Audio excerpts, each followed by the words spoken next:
Welcome, everybody. My name is Brett Provenzano. I am the superintendent of the Fairport Central School District. Thank you for tuning in here to this, I would say, session that we are going to be streaming at some point to our community members and our staff on shifting school start times, understanding the science. How did we get here? I've been superintendent since 2015. As soon as I became superintendent, our Board of Education was passionate about the research, aligning school start times to the research and making sure that we are always doing what's best for students. And there was a committee in 2015. It was multiple stakeholders, students, staff, community members. There's medical professionals who conducted a study, and it was definitively clear that the research, which we'll be getting into in a little bit, supports the need for the shift to occur. Then, once we studied it in 2015, the logistics of it, which we'll be talking about here as well, we were not able to, it was not a sustainable model. There was a fiscal cost to it that we were not able to overcome at that time. In 2019, it was studied once again, particularly the transportation component, because that was a factor that was inhibiting our ability to make this change, this necessary change that is aligned to research that is best for our students. Pandemic came, that put us on a little reprieve from our quest to change start times, aligning them to research. And as we were expecting, we had declining enrollment once we were coming out of the pandemic, and there's an expected consolidation in 26-27. The conversation naturally came about once again. So it was studied comprehensively in 2015. We've been doing a number of transportation studies to see if we could do it in a way that's fiscally responsible and doesn't impact or add additional tax impacts to our community. And we are now in a place where we feel like we can make that move. It's a credit to the board's focus and commitment to this. And that's what we're doing here today. We've been studying it for the past several months. We're communicating how a potential shift in K-12 school start times would align with research on the benefits of sleep. Our experts will be talking about that in a little bit. Partnering with medical professionals to better understand the science. They will be sharing their experiences and how they see it being played out in the community. Highlighting opportunities and challenges. Definitely, we've got a lot of information from our stakeholders and community members, including staff too, and students, on opportunities and challenges that are associated with a K-12 start time, and then outlining our next steps, which includes timeline and future planning activities around this topic. So without further ado, I'm going to introduce Emily Cromwell, Dr. Cromwell from URMC, and Dr. Laura Tomaselli from URMC. They will be sharing information from their expertise on the research. And then we have some staff here. We have Sarah Welsh from Dudley School. She's our principal at Dudley School, and she's also experienced it as an assistant principal at one of our neighboring districts. We have athletic director Fritz Killian, who is the director of PE and athletics. Director of transportation, John Kidd, will be talking about some of the logistics regarding transportation and the timeline that we're going to follow. Mr. Clark will be coming in very soon. He is doing some principal duties, which I know that he's excited to be a part of this panel. So before we jump in, I'm going to pass it over to my colleague, Director of Student Services, Deborah Miles. Okay, thank you. So in addition to the survey that the superintendent talked about back in 2015, to gather some more recent data previously this year, we did a parent survey to our parents and guardians in the community, as well as a parent square survey to our staff. We had some public comment opportunities at our Board of Education meetings, and we utilized a transportation study through Transportation Advisory Services, as well as data from our Monroe County Youth Risk Behavior Survey. So our next slide is our one question. So one question in a very lengthy survey to our 6 through 12 students addressed sleep. And for our middle school students, you can see from the bar graph that 82.8% of our students get 7+ hours of sleep each night. That can be attributed to a number of things. They're younger. There might be a little bit more supervision around bedtime. they have probably a little bit less academic expectations in terms of homework. And their sports schedule runs a little bit earlier in the day when we're talking about contests. So there is a little difference between year to year. This is over a 3-year span from 2019, I think it is, 2021 and 2023. And so there's some differences from year to year, but overall, when you look at the 2023 data, a vast majority of our students at the middle school level are getting an adequate amount of sleep in terms of school nights. So our next slide addresses our high school students, and this is where it looks just a little bit different. So if you see those last those last 2 columns of the 4 subset, the high school population dramatically drops down to 5.5%, getting 9 or more hours of sleep at night, with an earlier start time, of course, and other variables that play into the life of an older adolescent student, right? So when we look at our 7 to 8 hours of sleep at night, we have 52.5% are getting 7+ hours. And again, this could be attributed to a number of variables, but certainly academic expectations increase at high school when we're looking at credit-bearing classes and diploma requirements. So kids are participating in clubs, participating in athletics. Their contests, Mr. Killian will probably talk about a little bit later, are generally later for varsity sports start times. And so needless to say, less sleep for our older kids. So right now we're going to transition to Dr. Tomaselli and Dr. Cromwell from URMC to share their perspectives. And this is where we will spend majority of our time because of the research that is driving this conversation. Hi, I'm Laura Tomaselli. I am one of the sleep providers at the U of R Pediatric Sleep Clinic. And today we're here to provide some information so that families have a better understanding of why we're working towards changing school start times. The information that we're providing is based on over 30 years of scientific research, so recommendations being made are based on strong evidence-based medicine and practice. So let's get started. As we can see here, we're going to start out talking about sleep regulators. So I think it's an important idea just to briefly discuss how sleep is regulated, because having that basic understanding allows us to better understand the changes that are occurring during adolescence and why changing school start times matter so much. So there are 2 main regulators to our sleep, our circadian rhythm and our homeostatic equilibrium. So circadian rhythm is when we are on about a 24-hour cycle. That's what allows us to have our days and nights.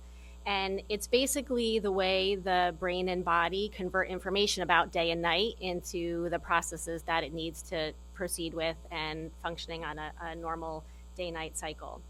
For most of us, our circadian rhythm is not exactly 24 hours. It actually, for most of us, tends to be a little bit later. So we need other cues to help keep us on track so that we don't get too delayed in our days and nights.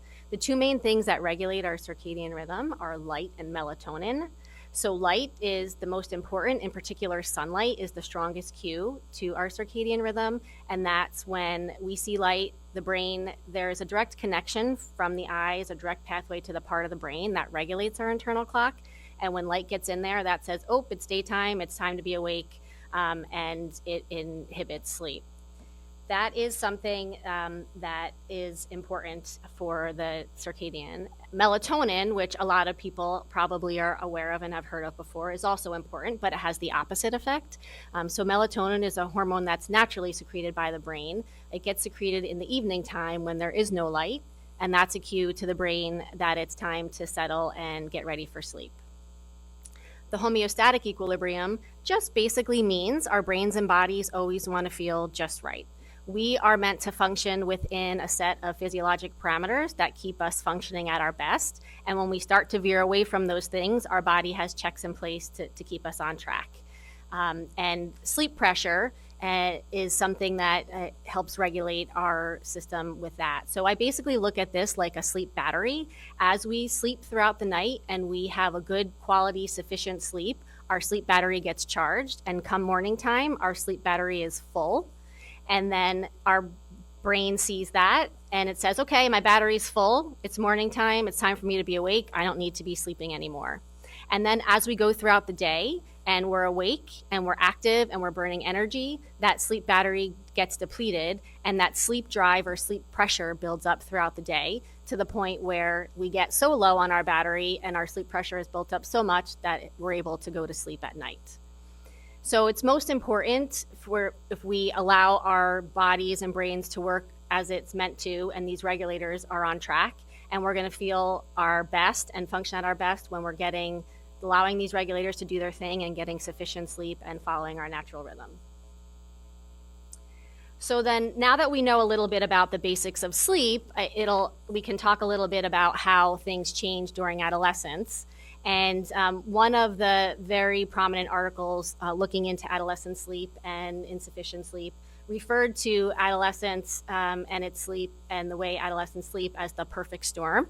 And I think a lot of parents of teenagers would just maybe view the whole period of adolescence potentially as a perfect storm because there's a lot of change that's going on during this time.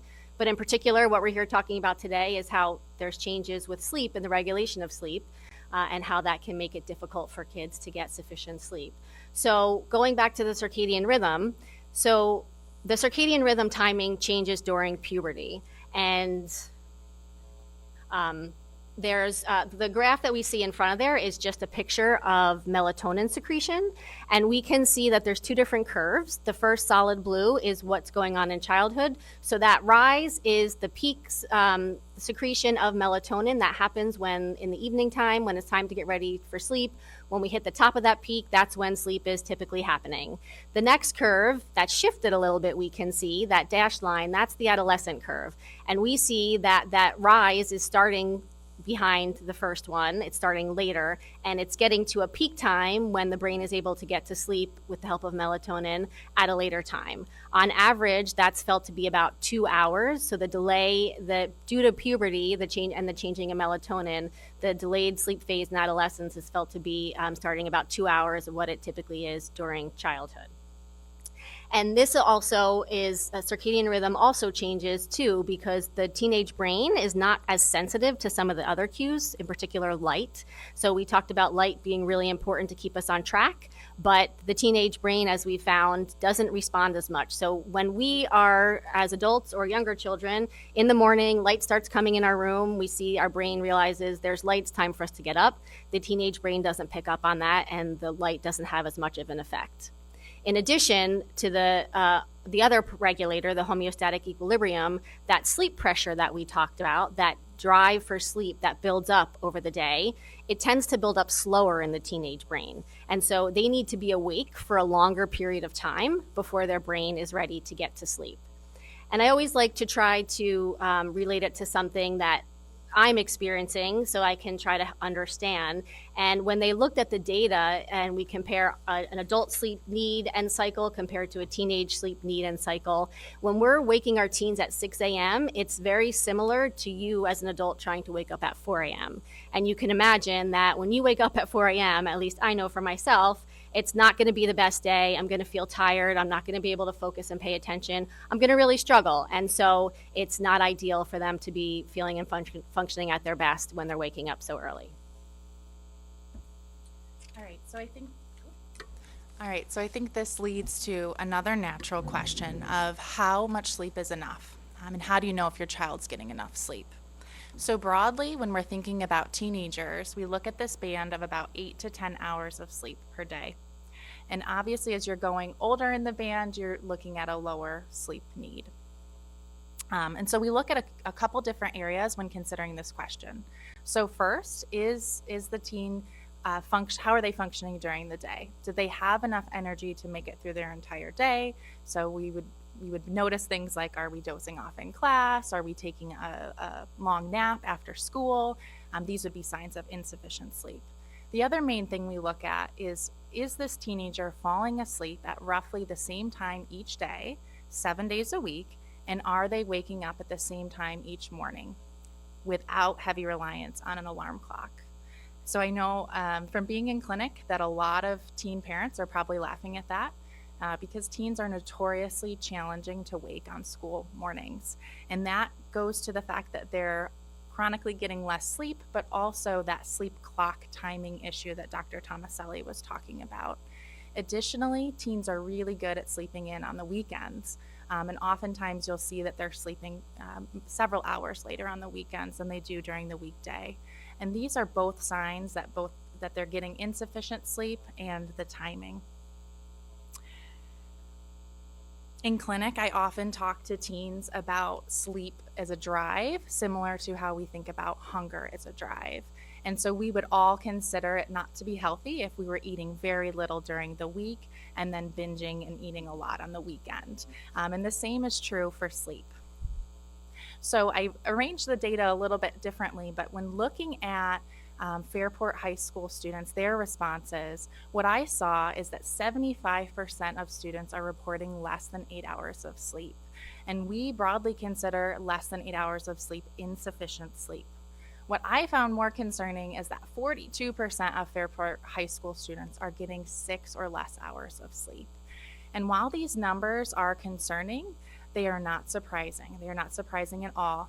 In fact, what we see across nationwide studies is that teens are getting about 70 to 75% of teens are not getting enough sleep. And so what's the big deal? So we spend about a third of our lives sleeping, and that is for a reason. Our teens are chronically sleep deprived and sleepy.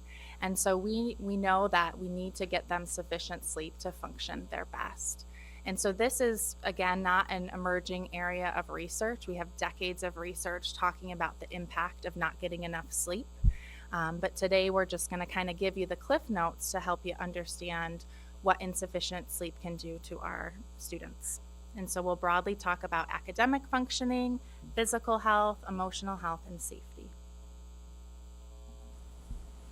Okay, so there's still a lot we're trying to learn about sleep, but over the years and through all the research, there is a lot that we have learned. And one of the things that we know for sure is that sufficient sleep and good quality sleep is important for good cognitive functioning. And we also know that sleep is not just the absence of being awake. We know that it's not just a loss of time, as I've had some families refer to it in the clinic. We know there's a lot going on, in particular when it comes to learning. So we know that when we learn things, it initially goes to short-term memory. While we sleep, that gets transferred to long-term memory. That in turn frees up our short-term memory so that we're ready and able to start learning again the next day. We also know that connections in the brain between cells that are used more frequently are strengthened even further, and those ones that aren't used as much and aren't as important get paired away, so we have appropriate reorganization of our brain and allowing growth of our brain. We also know that good sleep increases creative problem solving and critical thinking skills, and in studies, when children were allowed to nap or have a period of sleep time, they were found to have better retention and recall of information that they were previously presented before. And a lot of these things that are happening across all the stages of sleep, but in particular in our deeper stages of sleep, deep slow wave sleep, REM sleep. That's where a lot of this is going on, and it takes more time to get to these deeper stages of sleep, and a lot of times, especially with our REM dream sleep, it's happening later in the nighttime cycle. So it's important that we're allowing kids sufficient time so that they can get to all these different stages of sleep and get the appropriate amount of these different stages. We know with all the studies that we've done that when kids aren't getting sufficient sleep, they're more likely to have inattention, they're more likely to have poor academic performance. In particular, sleep plays a role in our higher level cognitive executive functions. Those are the ones that are most significantly affected. And that's an unfortunate thing for teenagers because the adolescence, teenage years, that's the time where these things are supposed to be developing and teenagers are supposed to be learning how to use these skills. And when we're not allowing sufficient sleep to hone them at their best, then it provides a disservice to them. Sufficient sleep is also important for physical health. Again, lots of theories about why we sleep, energy conservation, restoration of our bodies. So our bodies are resting and recovering while we sleep. There's cellular repair, there's tissue growth. Actually, growth hormone is secreted in the night while we're sleeping, again, in our deep, slow wave sleep. So we have to ensure that we're getting enough time to be allowing teenagers to get to this stage of sleep so they can have their growth hormone secreted. Newer data also tells us that there's actually a system in the brain that works to get rid of toxins that build up during the day just from normal, everyday, day-to-day function. That system is only active when we sleep. So if we're not getting enough sleep, we're not allowing the brain to clear all the toxins that it needs to clear in order to, again, grow and develop as it needs to. Obesity, another public health epidemic in children as well as adults, is also related to not getting sufficient sleep. We know that when people aren't getting enough sleep, it changes the way they burn energy, it changes the way they eat. The areas of the brain that control sleep-wake and control feeling full or feeling hungry are right next to each other. And when we're not getting enough sleep, oftentimes those signals can get mixed and people can tend to eat more and increase their intake of energy, but then they have a decrease in their energy expenditure because they have less energy to be doing things. It also affects our metabolic profiles and our insulin and our blood sugar and also our activation of our nervous system. So we're burning less even though we're taking in more, and that can contribute to obesity. So getting enough sleep is essential for emotion and behavior regulation. We can all probably relate to having a bad night's sleep and feeling much more irritable the next day. So for our teens, we can consider an accumulation of insufficient sleep, night after night, leads to impairments in the day. And what we see is that schools that start earlier, we see those students actually have increased risk for worse mental health. Obtaining insufficient sleep is a known risk factor for depression. In addition, we know that this time when kids are going to school earlier often lines up with puberty, which again is a time of increased risk for low mood and depression. So that puts our teens at kind of double risk. So there is a lot of compelling research that links sleep disturbance to increased challenges with mental health. And I would note that these are bidirectional challenges. So of course it can kind of be a precipitant, but in addition, for our students that are already dealing with depression and anxiety, not getting enough sleep also exacerbates that and makes it harder for them.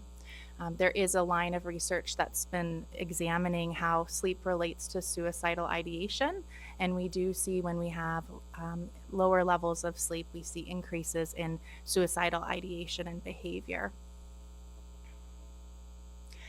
Getting enough sleep is also extremely important for safety.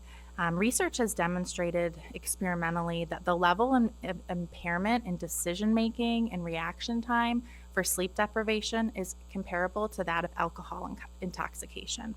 So it's not surprising that there's a body of literature that shows an increased risk for drowsy driving accidents, and in particular for schools that are starting much earlier.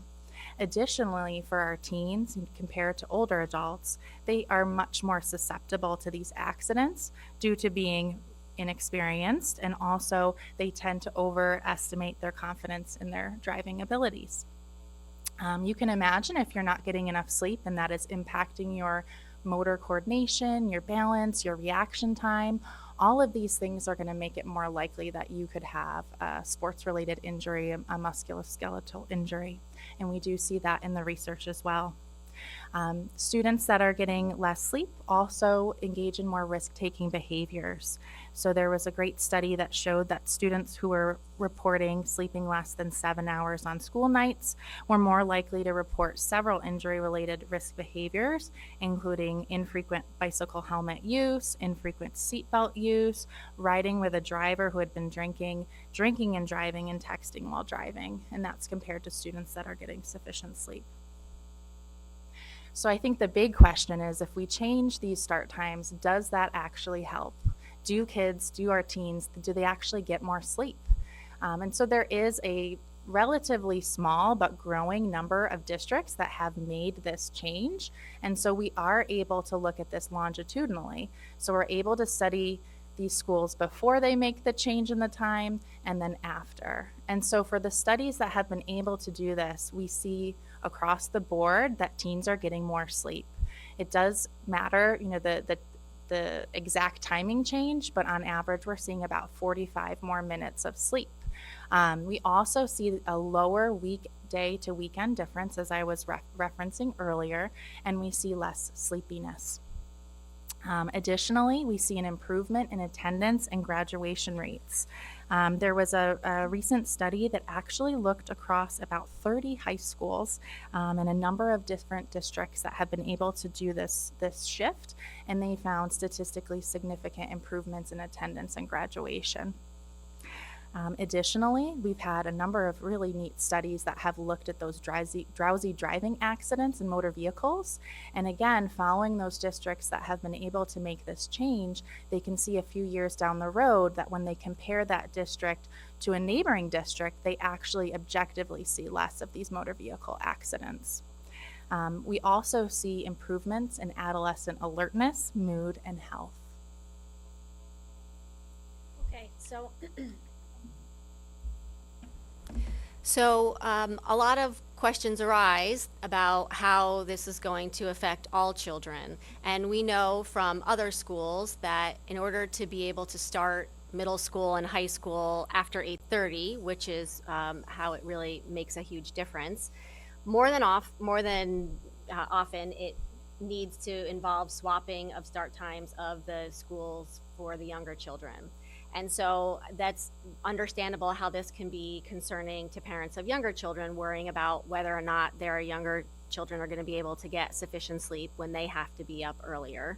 But this is something that makes more sense biologically for the younger children. So we talked previously about how the teenagers, once you go through puberty, that their sleep phase is delayed, so they're not ready to go to sleep until later. It also takes them a longer time to get sleepy, and then they're not as responsive to other cues during the day that help them wake up and get going. And so what we know that from this is that this change is occurring after puberty. So if we make the change for children that are younger, they are more flexible. Their circadian rhythm is more flexible, and they would be able to make the change. And when they looked at studies where they were looking at young students and their and the effects that changing school start times had on them, they really didn't see a significant difference. The important thing to remember and to point out is that yes, they will potentially be waking up earlier. Some of them probably are already awake anyway on their own regular schedule, but if they need to be woken up earlier, that in order for them to keep getting sufficient sleep, we need to take a look at the bedtimes and adjust those things so that they are going to sleep earlier so that they can still be getting sufficient sleep time. The reason why this makes more sense, though, for the younger kids than the older kids is because their circadian rhythm is more flexible and they can make the change more easily, and they will be able to still get sufficient sleep. In one of the large studies that looked at the data of younger students, they found that on average, maybe younger children were getting about 10 minutes less of sleep, which was not clinically significant, but it was also that those were families that they hadn't necessarily been given the proper education about adjusting the bedtime so that we can make sure that everybody's getting sufficient sleep. But the studies also showed that even though there was this slight change in the amount of total sleep time, that families and children were not reporting any more significant sleepiness, daytime sleepiness, or feeling of more difficulties in school because of this change. So the important point here is that yes, we will need to make some changes, and that certainly change can be difficult, but it makes more sense to try to make these changes for the younger children because biologically their brains are more flexible and can make this change. And the goal of all of this is for the whole entire family, not just the adolescents, but parents, adolescents, young kids, for everybody to be getting sufficient sleep because, as we've been saying here, sleep affects every aspect of life, and prioritizing it and trying to make it a goal to have sufficient sleep can have such positive impact in every avenue.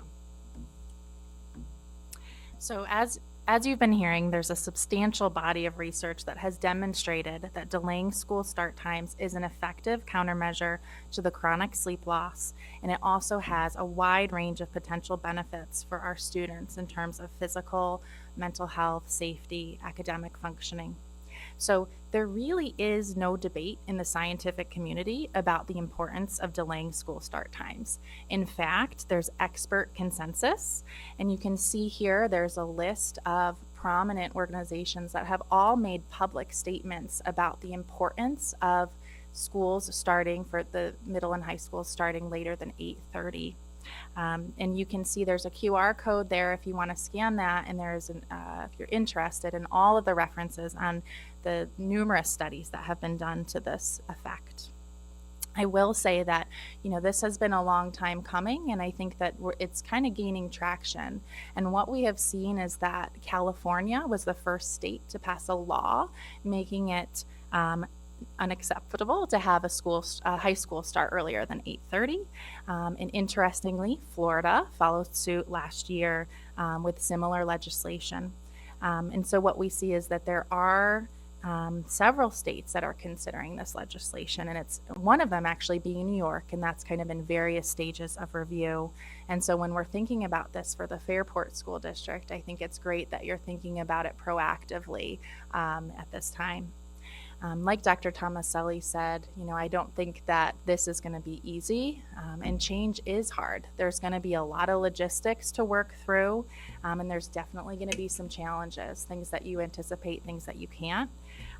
Overall, what we know from the science is that, yes, this change can be hard, and at the same time, it's the best thing for our children and our students. Do you mind if I jump in and ask a quick question? Yeah. We started studying this in 2015. It's now 2024. Have we learned more? Has it just been reiterated or substantiated, the research? I would say, as we were preparing to do this talk, it is exploding, right? So you're seeing new articles literally coming out all the time. And I think as more districts are making the change, there's more opportunity for more research. And they've expanded it to looking at teachers' sleeps, parents' sleep. They've looked at after-school activities. I mean, it's exploding, yeah. And I think what's also important is that it continues to show that the changes stay in place. So we make these changes and kids continue to benefit years down the road. And actually, it can take some time to fully appreciate the full benefit. The change doesn't happen overnight. The big differences that we see with graduation and academics may not happen overnight, but when we look a couple years down the road, those changes are there. And over time, once you're consistently getting sufficient sleep for an extended period of time, then your brain and body gets the full benefit of it moving forward. Great, thank you. All right, we're going to shift gears to the rest of our panel. We have some questions from our community. So, Mr. Provenzano, logistically speaking, what will the district do to address childcare needs? That's definitely going to be one of our main priorities over the next several months. Study wraparound care options that are going to be reasonable and fair to our community. Start communicating options and opportunities so families can begin planning if and when we confirm this change, looking for natural partners. There's going to be a lot of interest and need that we explore wraparound opportunities. So that's going to be our first priority as we move forward. Great, thank you. And then additionally, are other districts in the county planning this type of time change for their districts? And if so, do we have any kind of collaboration with them in terms of gathering information or research from them that might be helpful to us? I know that there are some neighboring districts that have had conversations about aligning their start times to research. I think over the next several years, you'll see more and more conversations come to the forefront in the athletic directors arena. I know Mr. Killian spends a lot of time with his counterparts talking about the impact that it has and things that we need to consider in that realm, and he's going to be speaking to that. I do know that there's many variables that impact it, and each community is different. The science community affirms that this is what is best for our students, and we're just at a point here in Fairport because of our declining enrollment, because of the consolidation, that we're at a place where we're considering this move in our next steps. Great, thank you. All right, shifting some of these other questions to the rest of our panel. Mr. Killian, can you tell us a little bit about how the shift in this time change for our high school would affect sports practices in terms of their start time as well as the competitions?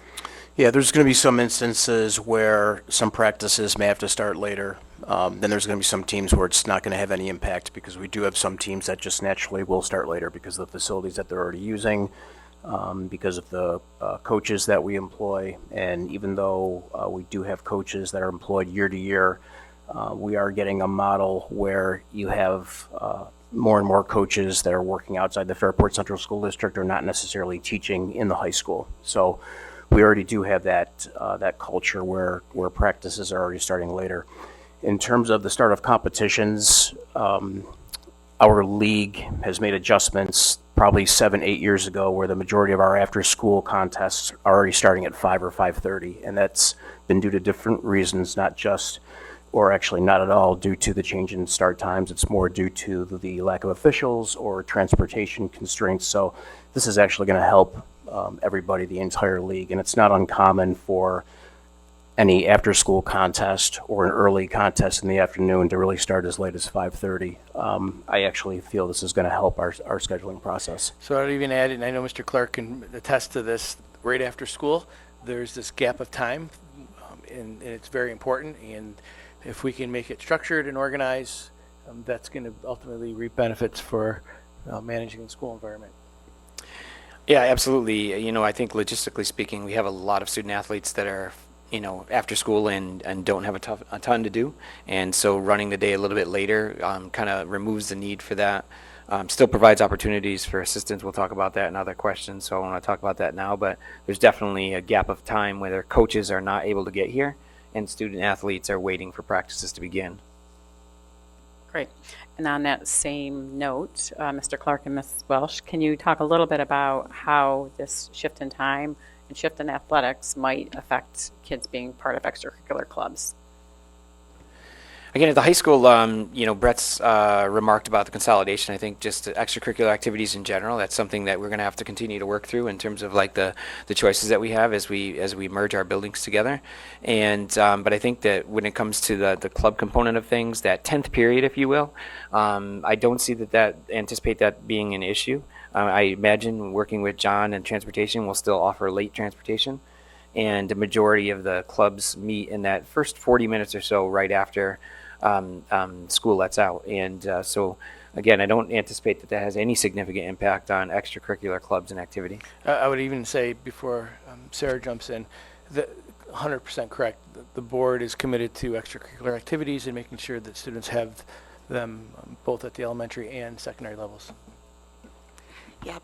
And excuse me, to piggyback on that, Jefferson Avenue is currently at that early model, and we're still going to offer all of those activities through activity period, any wraparound care activities that we could organize and work through and brainstorm.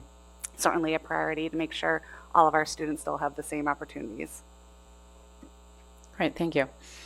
So shifting our focus to academic support, right? We know kids need to stay after school and get support directly from teachers. Not everybody accesses our labs throughout the day. So when will students be able to get extra academic support at all grade levels?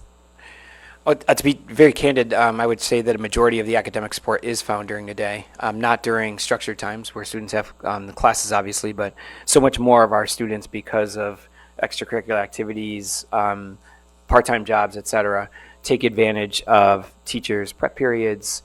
Again, you mentioned labs. We have a math assistant math assistant center and a science assistant center that operate every period of the day.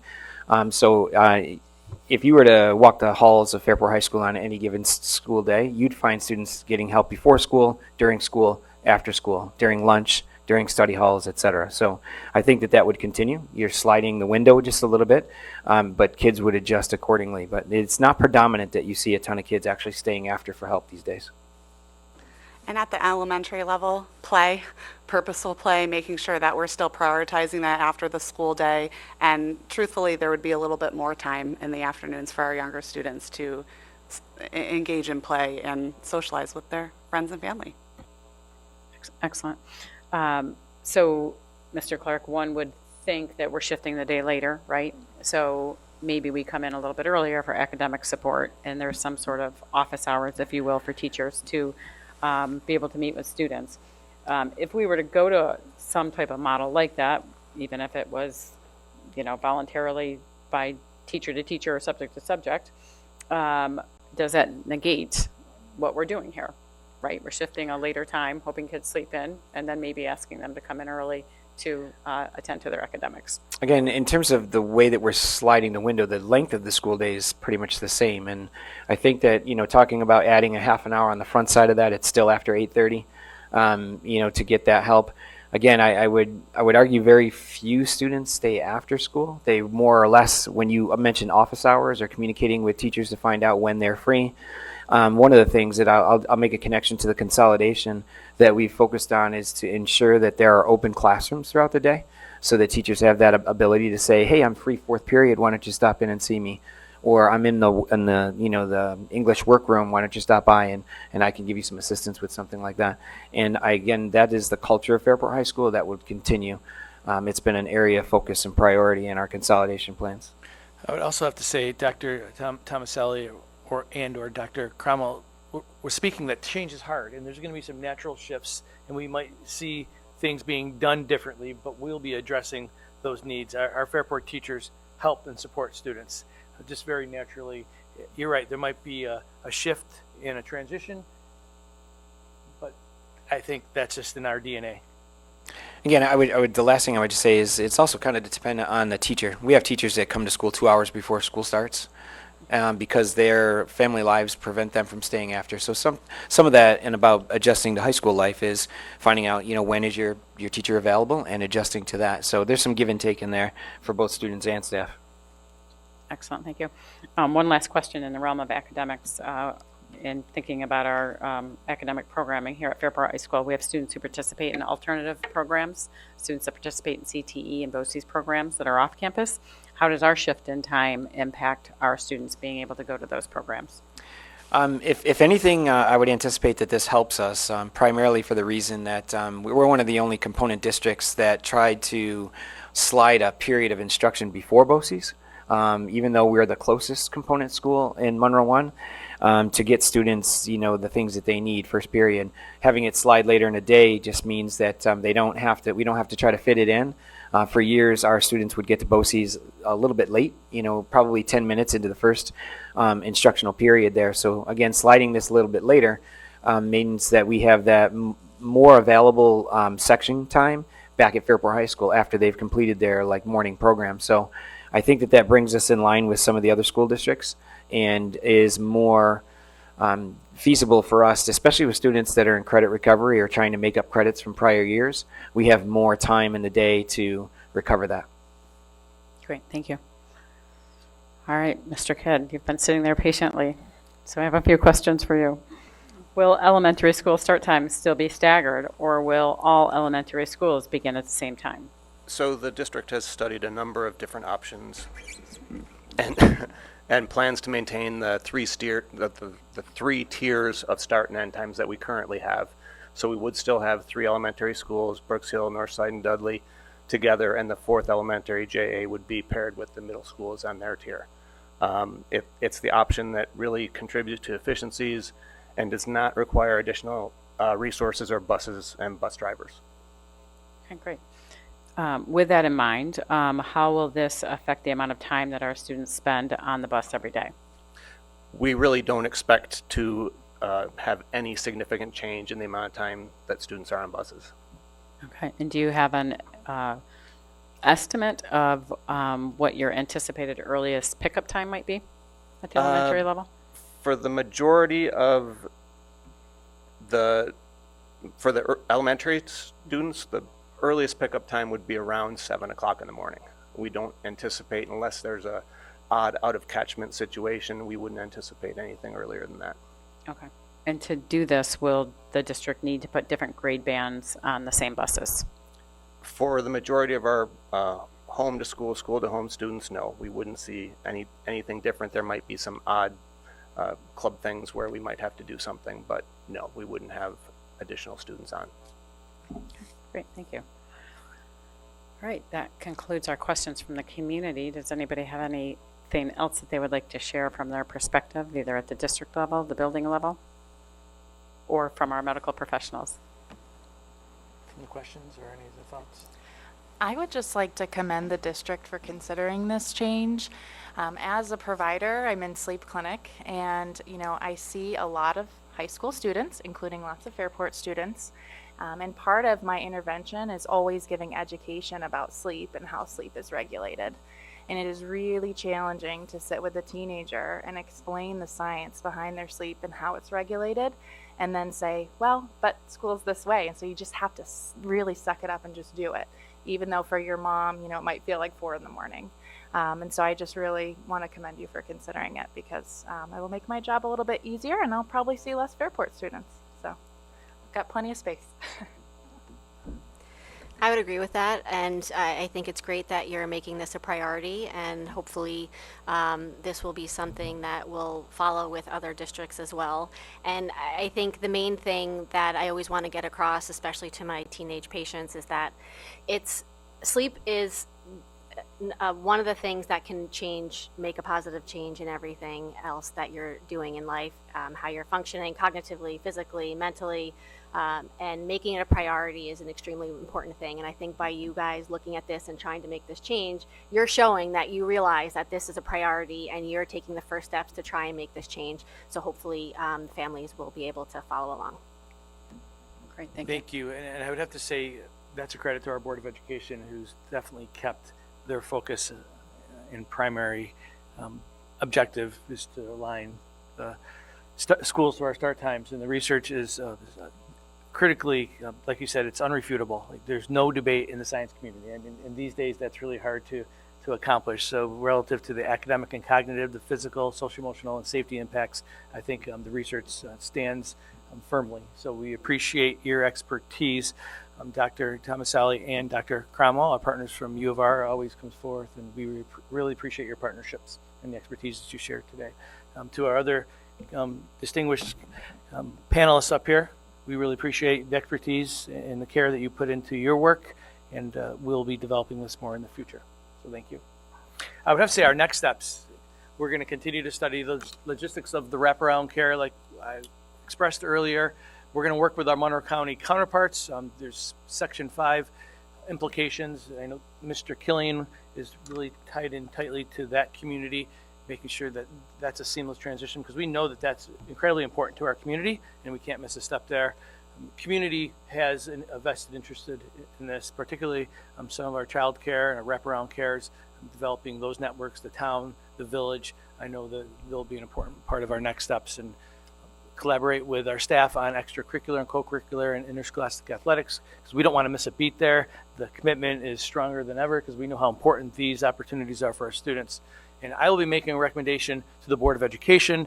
Potentially the Board of Education will have a resolution by the fall of 2024, and we'll be communicating this with clarity, with purpose. This session will hopefully be able to be viewed and streamed in different parts, because there's very important information that we shared, that we responded to based upon all the feedback that we've gotten, and of course the excellent science and research piece that was shared by our community partners. So that's all I have. Mrs. Miles, thank you wonderfully for facilitating this. Mrs. Reddick, thank you. Ms. Reddick, excuse me, thank you so much for putting this and managing all the logistics. Thank you very much, everybody. Please stay tuned for more information and updates in the future.